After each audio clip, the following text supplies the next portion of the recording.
Hello po mga kalingap, kumusta? Mapagpalang umaga po sa ating lahat.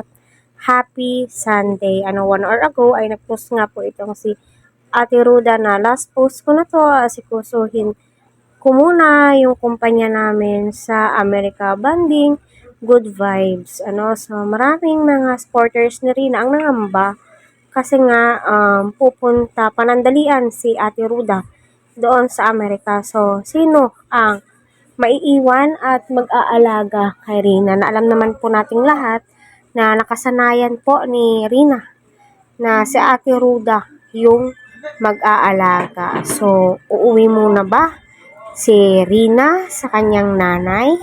At alam naman po natin na si Rina ay nag-aaral. So, uunahin ni Ate Ruda ang kanyang problema. Alam naman po natin na gagawan po yan ng paraan ni Kalingap Rab, no, na may mag-aalaga kay Rina. Kasi kita mo naman po natin, no, na malaki na po yung improvement ni Rina simula nang nasa poder ni Ate Ruda at naaalagaan po ito ng husto.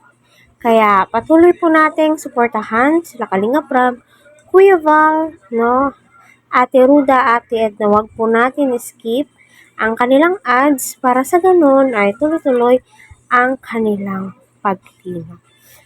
Bilang isang supporters at taga-subaybay sa buhay at sa mga updates patungkol kay Rina, tayo ngang supporters, mangangamba, syempre. Di po yan maiiwasan.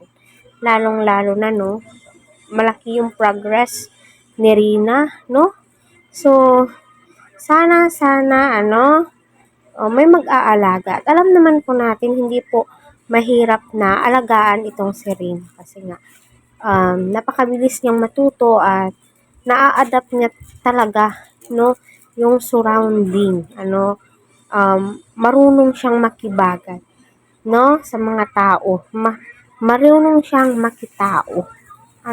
Kaya patuloy po nating suportahan, no,